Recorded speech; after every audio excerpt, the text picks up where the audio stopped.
technical, fast, and twirling. Often spectacular, Jay Okocha knew how to do everything on the green rectangle. The twirling Nigerian, who has played in Germany, France, and the Premier League, had the capacity to deceive any opponent and single-handedly change the course of a match. Although his record of achievements is not flamboyant, many ball lovers remember his genius. Here is a look back at the career of a player who was a delight on the pitch, who became a legend in Nigeria. Subscribe to Megafoot, the best of football in video. Augustine Azuka Okocha was born in Nigeria in 1973, in a country where football was not the focus.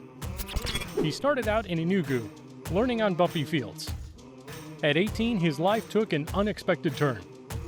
One of his friends, a player at Borussia Nürnberg in the German 3rd Division, invited him to Europe. There, he took part in the training of the first team. In just 30 minutes, JJ dazzles. Instantly, the club's management decided to offer him a contract. The gamble paid off, as Okocha quickly became a regular starter. In 35 appearances for Borussia Nürnberg, he scored 7 goals. In just a few months, JJ Okocha made a name for himself in Germany. Eintracht Frankfurt decided to recruit him in the winter of 1991. On the Bundesliga pitch, the Nigerian was unstoppable. The fans were crazy about him. It was during his second season that he scored a mythical goal against Karlsruher SC. He turned the legend Oliver Kahn on his head.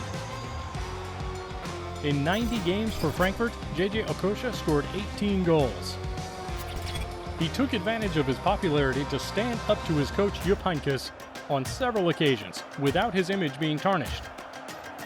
His time in the Bundesliga has left us with the impression that he is a talented player, but also a fight against racism. When I first moved to Europe, it was Germany that I went to, and the rate of racism was too high then. I never knew I was black until I got to Germany.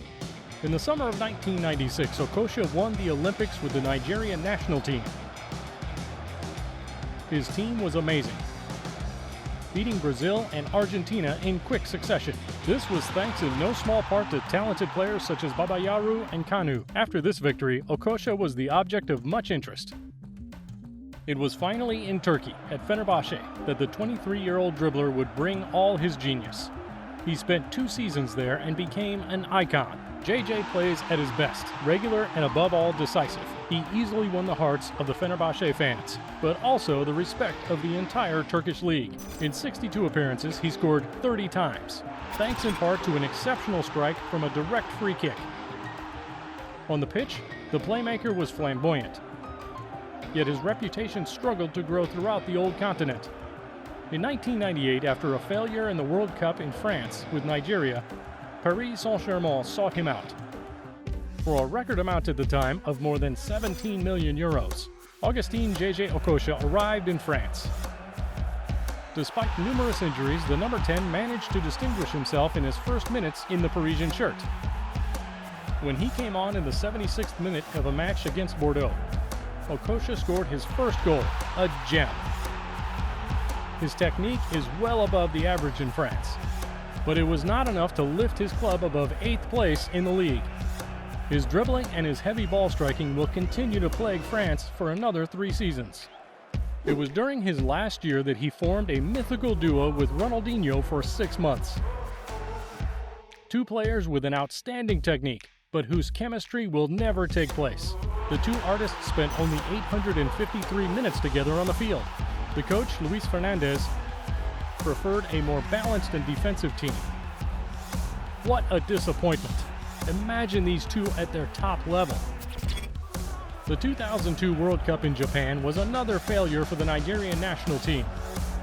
Okocha struggled to show his young teammates the way. That summer, at the end of his contract, he left PSG and joined the Premier League, Bolton, where he found Bernard Mendy, Yuri Djorkaeff, and Ivan Campo. The Reebok Stadium quickly made him its favorite. He may have lost his speed, but he still has the ability to change the course of a match. And like everywhere else he went, he quickly became the team star. In his first season, he saved the club from relegation. The following year, he was appointed captain of the team and led the club to the 8th place in the championship, the best ranking in its history. Despite the passing years, Okocha remains a cut above the rest. This led him to being named the BBC's Best African Player twice in a row. This is one of the few trophies he has won in his career, leaving him with an empty cupboard. It was at Bolton that he had his last moments at the highest level.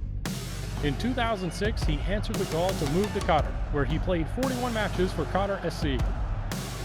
He then attempted a final return to Europe in the 2nd English Division with Hull City. He took part in the club's rise to the Premier League before hanging up his boots at the age of 34. The reason? An increasingly low playing time. Spectacular and decisive, Jay Okocha has left his mark on every club he has played for. The Nigerian leaves an almost empty trophy cabinet, but has entered the hearts of fans around the world. Footwork, hooks, heavy shots, and set pieces are just a small sample of the qualities the playmaker possessed. And to top it all off, he was the only number 10 Ronaldinho ever admired. Just that. Even today, dribblers are still in vogue on the planet of football. But is there a player on the pitch as technically adept as Okocha? Tell us what you think in the comments. And if you liked our video, don't hesitate to talk about our channel around you, to like it, to share it. See you soon for a new video. Ciao!